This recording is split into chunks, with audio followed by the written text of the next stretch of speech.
What is going on, guys? In today's video I will show you the top 5 best builds in part of Exile's 2 new update, the Dawn of the Hunt. So in this guide I will give you a quick overview of each setup, then I will explain what skill gems and upgrades should you focus on. Then as well we'll see what is the best gear and how to get it, and then finally we will go over the passive skill tree, stats, your skill rotations, and even what charm should you use, so we would be able to get the highest damage possible and much more.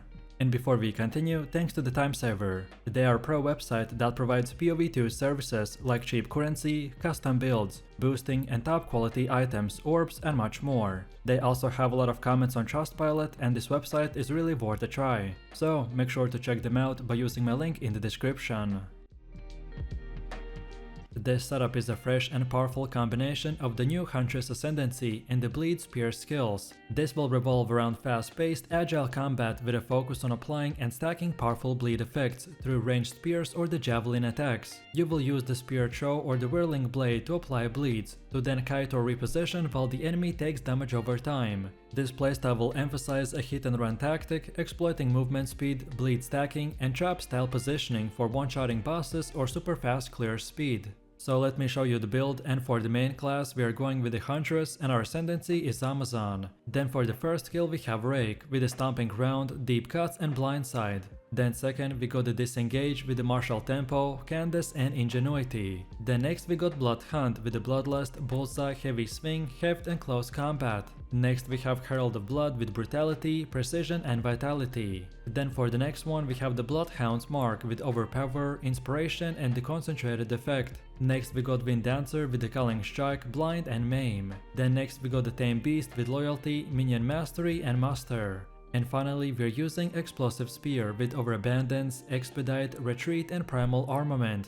Most of the setup is structured around spamming Rake to delete enemies in split seconds, so we use gems and skills that will support and increase their duration, size and damage, while the rest are powerful buffs and utility skills that usually get activated in the background. Next up we have our passive tree, and if you are interested in a full in-depth guide on how it works, then check out my beginner guide. So let's take a look at our setup, and we want to start at this attack damage node and then keep going while taking these 3. So Primal Instinct, Eagle Eye and Disorientation. Then next we keep on going until this point and then take this bottom left side, and then keep going until we get these 2, so careful aim and blur. Then next up we keep on going until this point and then take these 3, so Crimson Assault, Perfectly Balanced Knife and Versatile Arms. Then after this we go until the end and then go up top till we get this whole thing. And then when that is done, now we circle back a little and now get everything until these 2, so the Doomsayer and the Bleeding Out. And then finally from here we can pretty much go where we started from and then get all of these nodes in this top right side, and the order in which you get them doesn't really matter, so it's more of a personal preference. All of these nodes that we got are very useful, but the ones I mentioned have the top priority, as they are the most important ones to acquire early on in the game, to make our build functional, and then later on, the priority won't really matter that much. Also, as far as attributes go, you just simply won't fulfill your attribute requirements for gear and gems, and then after that spend the rest in strength. And then now let's go all the way to the middle again, and for Ascendancy build, this is what we have. So at the beginning you want to unlock the Critical Strike. This one focuses on enhancing the power and efficiency of your critical hits. You will gain significant bonuses to Critical Strike Chance and Critical Strike Multiplier, which will allow you to deal massive damage with the right setup. The node often provides an increased global Critical Strike Chance, making your hits more likely to land a critical, which is a key for scaling damage in a high-end content. Then second we want Penetrate. Whether it's elemental resistances, armor, evasion or energy shields, this gives us a massive damage boost. Penetrate is just not about damage, it's also about ensuring that your damage always lands, so this ascendancy will thrive on debuffing, piercing and breaking defenses, which makes it ideal for dealing constant high value hits in both fast-paced clearing and long boss fights. Then next we want Predatory Instincts, which is designed to enhance agility, offensive power and damage scaling. Through increased critical strike chance, attack speed and evasion, you'll gain increased critical strike chance against enemies that are on low life, which makes you highly efficient at finishing off weak enemies. And on top of this, the added attack speed will boost your offensive capability, allowing you to apply damage faster and stack debuffs like bleed or poison at an accelerated pace. And finally, we are going in for the kill. When you choose this one, it will grant you a significant boost to critical strike chance and critical strike multiplier when your enemies are below a certain life threshold. This means that once you've already chipped away at your targets and they are low on health, then your attacks become much more lethal, so combining these two last notes will completely destroy any enemy that you come across. Next we have our gear. The weapon of our choice is the Swift Spear with increased physical damage, adds to physical damage, more accuracy, increased attack speed and leech damage as life. Then also we got an offhand called the Coiled Buckler with increased block chance, evasion rating, max life, lightning resistance and reduced attribute requirements. Then for helmet we have the Cowled Helm with max life, accuracy rating, strength and fire resistance. Then for chest we have the Shrouded Vest with evasion rating, max life and chaos resistance. Then for belt we have the Long Belt with max life, cold resistance and fire resistance. Then for gloves we got the Bound Braces with the add physical damage to attacks, fire, cold and lightning resistance. Then for boots we're using the Soldiering Sabatons with armor and evasion. And for bonus stats we want increased movement speed, max life, fire and cold resistance. Then for our first ring we got the Amethyst Ring with chaos resistance, adds physical damage to attacks, max mana and strength. While for the second one we have the Topaz Ring with the lightning resistance, max life, chaos and cold resistance. And then finally for amulet we have the Jade Amulet with dexterity, spirit, then even more dexterity and fire resistance. No matter which gear you choose, just at least try to get 75% resistance cap on all 4 elements. This is the best case scenario setup, which should be more for an example of what stats and prefixes to look for. And now finally, let's quickly take a look at how this build will work. So our rotation is quite simple, but you will need to get used to it.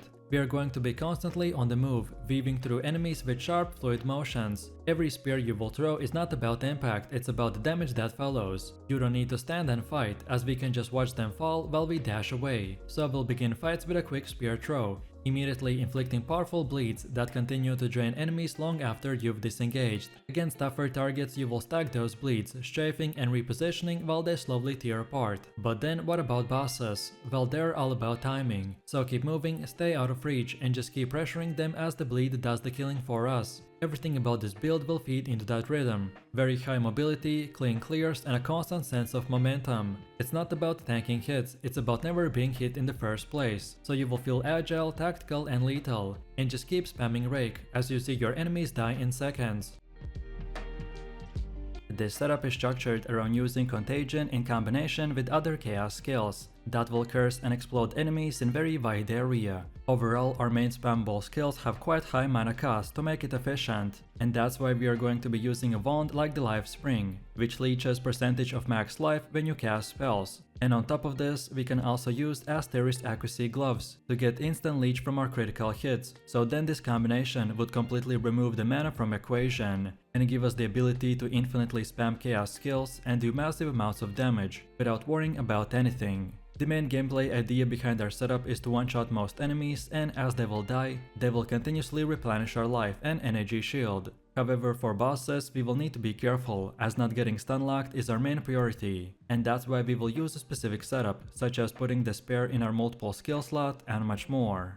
So let me show you the build, and for the main class we are going with the Witch and our ascendancy is Lich. Then for the first skill we have Contagion with Unleash and Magnified Effect. Then second we got the Withering Presence with Persistence. Then next we got Essence Drain with Pierce, Swift Affliction and Profanity. Next we have Despair with Decaying Hex and Heightened Curse. Then for the next one we have Blasphemy with the Hex Bloom, Despair and Ritualistic Curse. Then next we got the Frost Bomb with Fast Forward and Spell Cascade.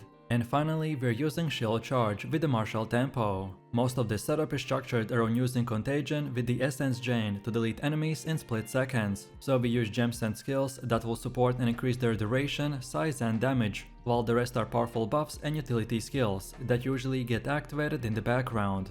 Next up we have our passive tree, and if you're interested in a full in-depth guide on how it works, then check out my beginner guide. So let's take a look at our setup, and we want to start the dispel and minion damage node, and then go like this while taking these three, so open mine, route destruction, and practice signs. Then next we keep on going to the left and get everything until the spiral into insanity. Then from here we circle back a little and keep on going until we get entropy, and then take right. Then when we are here we want to get all of these, so first up take the top side and then the bottom side, and then again keep on going until we get to the actual end and then take right. And when we get to here then get both of these, so dark entries and the patient barrier. And now finally from here we can go down and get this whole left side, but usually at this point you can unlock the rest of the nodes in whatever order you prefer. All of these nodes that we got are very useful, but the ones I mentioned have the top priority, as they're the most important ones to acquire early on in the game, to make our build functional, and then later on, the priority won't really matter that much.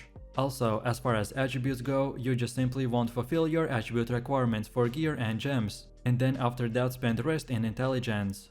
And then now let's go all the way to the middle again, and for ascendancy build, this is what we have. So at the beginning you want to unlock the soulless form. This offers substantial benefits. It will require careful balancing of life and energy shield values, and investing in energy shield is crucial, as it serves as a buffer that prevents life loss. However, if your energy shield is depleted, the bypass damage will affect your life, which makes it essential to manage both resources effectively. Then second, we want the eternal life. When we combine this with the soulless form, it will provide a robust defensive layer, by ensuring that your life remains unchanged as long as you have energy shield remaining. You will be able to take damage without compromising your life. Then third, we want the necromantic condiant. To effectively utilize this node, we need to invest into mana regeneration and max mana, and this will ensure that mana drain does not hinder our overall performance. If done properly, this setup can significantly increase our damage and give this one-shot AoE potential. And lastly, we got Blackened Heart. Because of our already higher maximum mana, this will not only enhance the Unholy Might buff,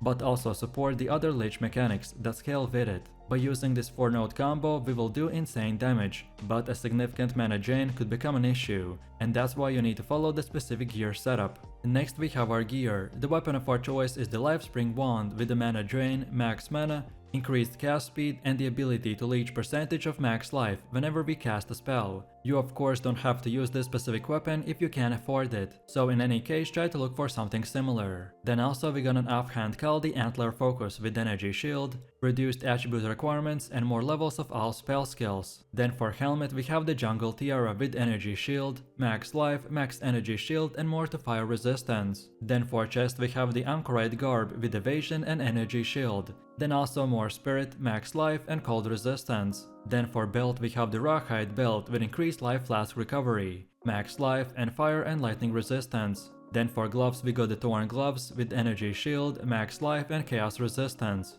Then for boots we are using the silk slippers with energy shield, increased movement speed, max mana, max life, and lightning resistance. Then for our first ring we got the sapphire ring with cold resistance, max life, more to intelligence, and more to cold resistance. While for the second one we have the ruby ring with more to fire resistance, max mana, max life, and lightning resistance. And then finally for amulet we have the solar amulet with more to spirit, max life, and chaos resistance. No matter which gear you choose, just at least try to get 75% resistance cap on all 4 elements. This is the best case scenario setup, which should be more of an example of what stats and prefixes to look for. And now finally, let's quickly take a look at how this build will work. The core damage of our setup is Chaos, which we can use to deal devastation through toxic and curse spells. You will need to focus on skills that deal Chaos damage over time, such as the Essence Chain, Contagion, and the Malice Burst. And then for defense, we will rely on Energy Shield, so you'll use Life Leech to convert Chaos damage into healing, which will allow you to stay alive during tough encounters. So, we want to start fights by casting Essence Chain that spreads Chaos damage over area, which applies a debuff that makes enemies explode on death, causing AoV damage to nearby enemies as well. We want to maximize its potential by scaling up damage and AoV efficiency. Then also we could use Malice Burst, which is a powerful burst of Chaos energy that can be used to hit multiple enemies at once, and it is perfect for clearing large groups of enemies quickly. And then finally we can finish it off with the Contagion, that spreads Chaos damage over time to the enemies, and it's perfect for applying Chaos damage debuffs to the enemies before they die, which triggers cascading explosions. This setup's main focus is to run and press from 1 to 2 skills and then target big enemy groups to then weaken them and explode. One of the most powerful skills that we have in our arsenal is the Shockwave totem, and as you can see from the gameplay, we are just running into the enemies and one-shotting them without even trying. Also, our Ancestral Warrior totem and the Scavenge plating makes the most out of this by effectively extending the damage of this hit many times over, in order to kill big targets like the bosses or tanky rare monsters. Of course, like most melee builds, the armor explosion was nerfed, but our particular setup wasn't impacted as much as other melee builds, so currently this is by far one of the best warrior builds in the game. If you are looking for a powerful auto AoV machine to target enemies and delete them in split seconds, then this is the one for you. So let me show you the build, and for the main class I have chosen to go with the warrior, and our ascendancy is the warbringer. Then for the first skill we have the mage strike with the support gem called the rage, armor explosion, magnified effect and the primal armament. And even after the new changes on how the armor breaker works, the mage strike still works perfectly fine, as long as you use it with the cultist great hammer. Then second we got the Shockwave totem with inspiration, close combat and overpower. Then next we got the Scavenge plating with the precision, vitality and clarity. Next we have the Ancestral Warrior totem with the sunder, super critical and overabundance. Next up we have the time of the need with fast forward, herbalism and clarity. And finally for the last one we are using the Hammer of the Gods with Fist of War, concentrated effect, exploit weakness and heft. Most of this setup is structured around using the Shockwave totem and the mage strike to delete enemies in split seconds, so we use gems and skills that will support and increase their size and damage, while the rest are powerful buffs and utility skills that usually get activated in the background. And as our build is already super broken, so we don't have to use more than these 6 active skill gems. Next up we have our passive tree, and if you're interested in a full in-depth guide on how it works, then check out my beginner guide. So let's take a look at our setup, and we want to start at this melee damage node, and then go like this until we get all of these 4. So brutal, smash, sturdy metal and relentless. Then next up we want to go to this top right side like this, and then go to the left until we get this whole thing, so ancestral reach and the supportive ancestors. Next we circle back a little and this time keep going until we reach the devastation node. Then next up we keep going and take the right side, and then keep going more until we get both of these, so carving earth and hardened wood. Then now keep moving forwards until the end, and from here we want to get both of these totem nodes. Which side you choose first doesn't really matter as long as you get both of them. And then finally from this point and onwards you can unlock the rest of the nodes in whatever order you prefer. All of these nodes that we got are very useful, but the ones I mentioned have the top priority as they're the most important ones to acquire early on in the game, to make our build functional, and then in the late game to make it even more powerful. Also, as far as attributes go, you just simply want to fulfill your attribute requirements to gear and skill gems, and then spend the rest of your leftover attributes into more strength. And then now let's go all the way to the middle again, and for our ascendancy build this is what we have. So at the beginning you want to unlock the anvil's weight, then second get the imploding impacts, then third we want the answered call, and then finally for the fourth option go with the wooden wall. Next up we have our atlas passives, and the general idea behind this is to aim for bonus stats that spawn a lot of grouped up monsters, such as in expeditions or in rituals. Our warrior build is also great at single target DPS, so we can also spend a bit points into farming boss maps or essences. So when we start, we want to first of all get to this bottom right side like this. Then from here we want to go until we get all the way to this keystone called the Deadly Evolution. Then next we go back to the middle, and this time take the bottom left side and get all of these passives. And then when all of these are done, then now we go again to the middle and now take the middle path and unlock the rest of the nodes in whatever order you prefer. Next we have our gear. The weapon of our choice is the cultist great hammer, which is special because its base stat does that our strike now deals splash damage to the targets within 1.8 meter range. And as I said, after the new changes to how the armor breaker works, the mage strike will now still work perfectly fine, but you specifically have to use this weapon, or otherwise switch the mage strike skill for something different like the stampede.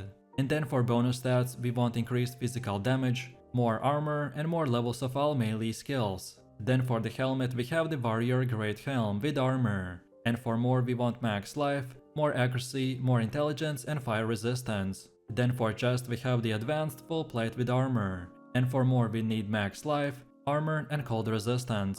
Then for the belt we have the rawhide belt with 20% quicker flask recovery. And for bonus stats we want max life, more armor and +2 to charm slots. Then for gloves we got the interested gloves with energy shield. And for more we need max life, max mana and more levels to all melee skills. Then for boots we are using the advanced bronze greaves with armor. And for more we for sure want increased movement speed, and then also max life and resistances like cold and fire. Then for our first ring we got the ruby ring with fire resistance. And for more we'd want add physical damage, more intelligence and lightning resistance. While on the second one we have the topaz ring with lightning resistance. And for more we need max life, max mana, more strength and chaos resistance. And then finally for the amulet we got the crimson amulet with life regen per second. And for more we want max life, more armor, more dexterity and fire resistance. No matter which gear you choose, just at least try to get 75% resistance cap on all 4 elements. This is a starter setup, which should be more of an example of what stats and prefixes to look for. Then next we have runes. And now finally, let's quickly take a look at how this build will work.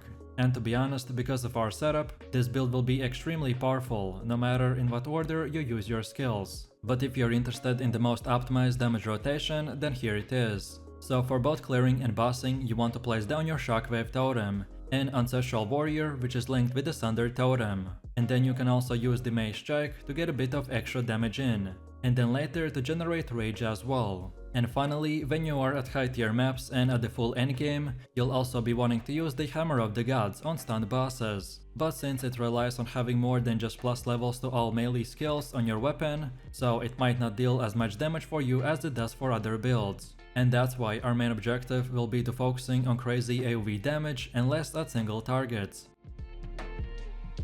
This setup is a fresh and powerful combination of the new Huntress Ascendancy and the lightning based spear skills. We are going to be combining very high damage to create devastating zones that electrocute and trap enemies in a single place. Right now this setup is easily one of the fastest and most efficient options for mob farming and speed leveling. And as you can see from the gameplay, enemies are getting wiped out in a matter of seconds. Even bosses will not stand a chance, thanks to our high single target damage by spamming the lightning spear in the combination with the storm lance and our key buffs. However, at some point in the later game, some lower gear players might run into a mana problem. But lucky for us, the Huntress has many tools to address this problem, and with optimized gear we need nothing more than a single stat roll on our weapon or gear to completely solve this issue. So let me show you the build, and for the main class we are going with the Huntress and our ascendancy is Amazon. Then for the first skill we have Spear Stab with no support gems. Then second we got the Herald of Thunder with magnified effect and innervate. Then next we got Storm Lance with concentrated effect, lightning infusion and primal armament. Next we have Lightning Spear with a scatter shot and Rising Tempest. Then for the next one we have the Sniper's Mark with persistence and profusion. Then next we got Barrage with premeditation and arcane tempo. Then next we got the Combat Frenzy with precision. And finally we're using Explosive Shot with overabundance and fire infusion. Most of this setup is structured around using the Lightning Spear with a Storm Lance to delete enemies in split seconds. So we use gems and skills that will support and increase their duration, size and damage, while the rest are powerful buffs and utility skills that usually get activated in the background. Next up we have our passive tree, and if you're interested in a full in-depth guide on how it works, then check out my beginner guide. So let's take a look at our setup, and we first of all want to start at this projectile damage node, and then go like this while taking all of these 4, such as the Honed Instincts, Eagle Eye, Blur and the Vile Wounds. Next up we keep on moving forwards while grabbing these 2, so Sheathing Skin and the Escape Velocity. Then from here we want to go like this and then take the Harness the Elements. And then from here just keep on going like this while selecting Catalysts and the Maiming Strike. Then when we get to this endpoint, then from here we want to first of all take the whole bottom left side. And then after that is done, then just go up to the top and get all of these nodes. And in order in which you do it doesn't really matter that much. All of these nodes that we got are very useful, but the ones I mentioned have the top priority, as they're the most important ones to acquire early on in the game, to make our build functional, and then later on the priority won't really matter that much. And then now let's go all the way to the middle again, and for Ascendancy build, this is what we have. So at the beginning you want to unlock the Elemental Infusion. This will empower the Amazon to become a conduit for raw elemental forces, especially lightning, by focusing on agility, precise strikes and devastating elemental effects. Then second, we want the critical strike. This will transform us into a precision-based assassin, by relying on high crit chance, deadly multipliers and a rapid execution. It will be all about striking fast, striking true and making every hit potentially lethal. And unlike the brute force builds, the crit Amazon will thrive on calculated defense, so you'll be stacking crit chance, crit multipliers and attack speed to turn even basic spear skills into a very high DPS attacks. Then next we want Infused Avatar. This will combine body and energy into one seamless force. This Ascendancy is all about adaptive elemental empowerment, giving you very quick boosts called infusions, which are based on your skill usage, movement and combat rhythm. All of this will result in a fast and responsive build that constantly will shift between powerful elemental modes. And then finally for our fourth option we want Penetrate. Whether it's elemental resistances, armor, evasion or energy shields, this will give us a massive damage boost. The Penetrate Ascendancy is not just about damage, it's about ensuring that your damage always lands. So because of this we will thrive on debuffing, piercing and breaking defenses, which makes it ideal for dealing consistent, high value hits in both fast-paced and long boss fights. Next we have gear. The weapon of our choice is the Helix Spear with the accuracy rating, increased physical damage, increased attack speed and more levels of all projectile skills. Then also we got an offhand called the Lycosidai Shield, and from this we get bunch of armor, increased block chance, our accuracy is doubled and when blocking we deal extra damage to enemies. However, this unique is not required, and if you can't afford it or get it, then any normal shield will work as well, just try to look for something similar. Then for helmet we have the Trapper Hood with evasion, accuracy rating, dexterity and fire resistance. Then for chest we have the Shrouded Vest with evasion, max life and chaos resistance. Then for belt we have the Long Belt with increased charm duration, max life, and cold fire and chaos resistance. Then for gloves we got the Barbed Braces with evasion, accuracy, then even more evasion, more to all elemental resistances and chaos resistance. Then for boots we're using the Lace Boots with evasion, increased movement speed, even more evasion and cold resistance. Then for our first ring we got the Emerald Ring with accuracy, dexterity and fire resistance. While for the second one we have the Topaz Ring with bunch of lightning resistance. And then finally for amulet we have the Bloodstone Amulet with max life, increased rating and increased rarity of items found. No matter which gear you choose, just at least try to get 75% resistance cap on all 4 elements. This is the best case scenario setup, which would be more of an example of what stats and prefixes to look for.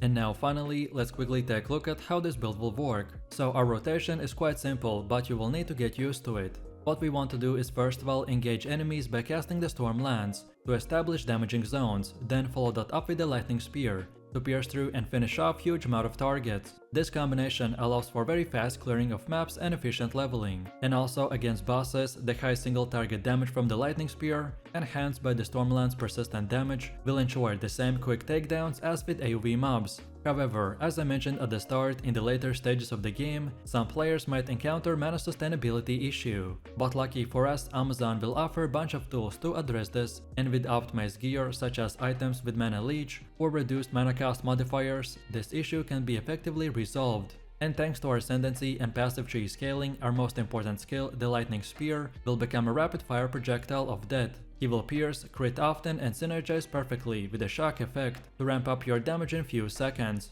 Most of the enemies won't survive more than a second or two once you've combined both of our skills. And for trash monsters, it's all about speed. So just run, cast Stormlance mid-stride, and toss few lightning spears to clear entire screens. The build's high mobility makes it perfect for fast mapping, and it is ideal for both league starters and experienced players that are trying to rush endgame content.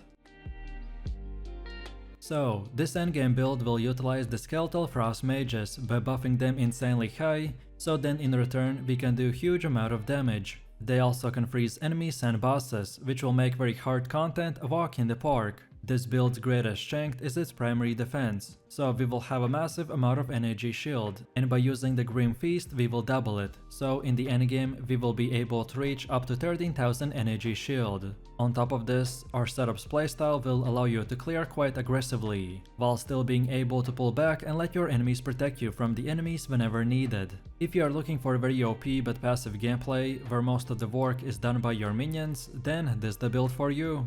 So let me show you the build, and for the main class, I have chosen to go with the Witch and our ascendancy is the Infernalist. Then for the first skill, we have the Skeletal Frost Mages with the support gems such as the Arcane Tempo, Scatter Shot, Feeding Frenzy, Vault Shards and the Cold Mastery. Then second, we get the Skeletal Storm Mage with Conduction, Storm Fire, Lightning Penetration and the Overcharge. Then next we got Skeletor Cleric with Ingenuity, Last Gasp and the Minion Mastery.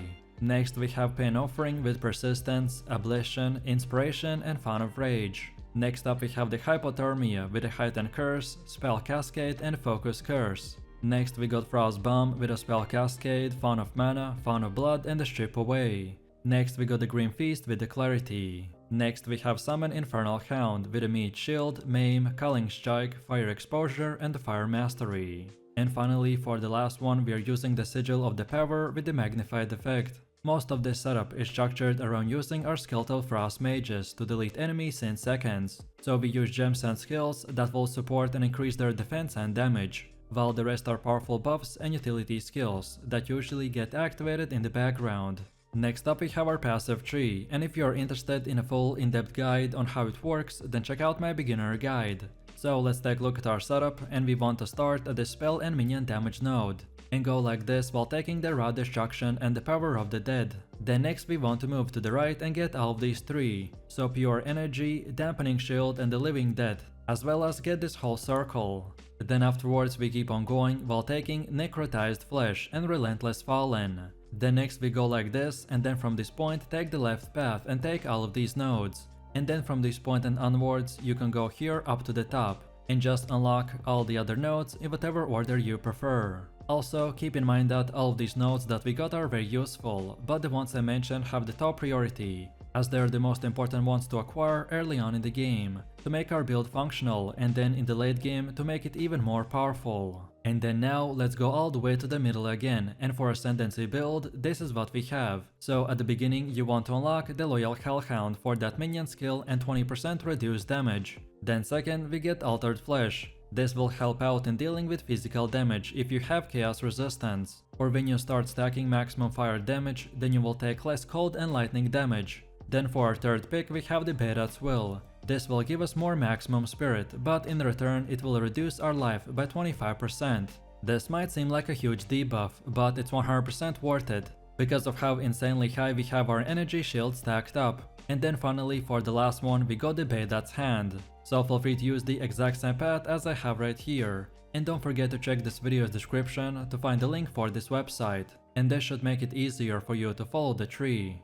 Next up we have our Atlas passives, and the general idea behind this is to aim for bonus passives that spawn a lot of grouped up monsters, such as in expeditions or in rituals. So when we start we wanna first of all go to the left side and get all of these nodes, and then go down until you get to this keystone called the Deadly Evolution. And then from this point and onwards you can unlock the rest of the nodes in whatever order you want. But then on top of this we have even more passives. Which order in which you unlock them doesn't matter, so this time it's up to you. And this is how it should look like for the ritual. Then next we have the Delirium. Then third we have the bosses, and then on top of that we have the pinnacle bosses. Then next we also have our expedition setup, and then finally our breach setup. Next we have our gear. The weapon of our choice is the Rattling Scepter. This is one of the most important items as it will increase our minions' damage. However, if you prefer more damage over using a shield for passive block chance, then you can wield a scepter together with a spiked club, or that extra levels to all minion skills. And for bonus stats we want to get more to spirit, max mana and plus levels of all minion skills. Then also for the offhand we got the advanced Omen Crest Shield with a block. And for stats we want max energy shield, more to spirit and chaos resistance. Pretty much for this one we want a high energy shield and armor base. And a really good unique to acquire early on is the Oak Sworn. However, you can later on replace it with other options that give you 2 sockets or even more to spirit. Then for the helmet we have the Expert Feather Tiara with the energy shield. And for more we want max energy shield, max life and plus levels to all minion skills. Then for chest we have the Expert Altar Robe with the energy shield. And for more we got even more energy shield, more to spirit, as well as fire and cold resistance. Then for belt we have the Fine Belt with a faster flask recovery. And for more we want max life, max mana and more to charm slots. Then for gloves we got the Expert Interested Gloves with the energy shield. And for more we want even more max energy shield, max life and chaos resistance. Then for boots we're using the Expert Feather Sandals with the energy shield. And for more we need increased movement speed, max energy shield, as well as chaos and lightning resistance. Then for the first ring we got the Prismatic Ring with more to all elemental resistances. And for the extra stats we got max mana, max life, and again even more percentage to all elemental resistances. Well then for the second one we have the Amethyst Ring, as this is a very easy place to get even more chaos resistance. And for more we got max mana, adds physical damage to attacks and cold and fire resistance. And then finally for the amulet we have the Lunar Amulet with a lot of max energy shield. And for more we want more to spirit, more levels to all minion skills, as well as chaos resistance. No matter which gear you choose, just at least try to get 75% resistance cap on all 4 elements. This is a starter setup, which would be more of an example of what stats and prefixes to look for. And now finally, let's quickly take a look at how this build will work. And as you can see from the gameplay, this is one of the easiest and simplest builds in the game. At all times, our minions are going to be active, so then all we need to do is run around the map while simply using the Pain Offering, then Hypothermia, and then from here just spam the Frost Bombs, and that's about it. As I said at the start, this build is very simple, and for weak enemies, you won't really have to do anything besides run into them and then the minions will do the rest. However, what I usually like to do is also keep spamming the Sigil of the Power as soon as it's up, and it will give us a nice simple buff to increase our DPS even more. And then finally, especially in the beginning when you're not geared enough and sometimes may die, then make sure that your elemental resistances are at 75%. Furthermore, make sure that your specific items that you have equipped will give you as much energy shield as possible.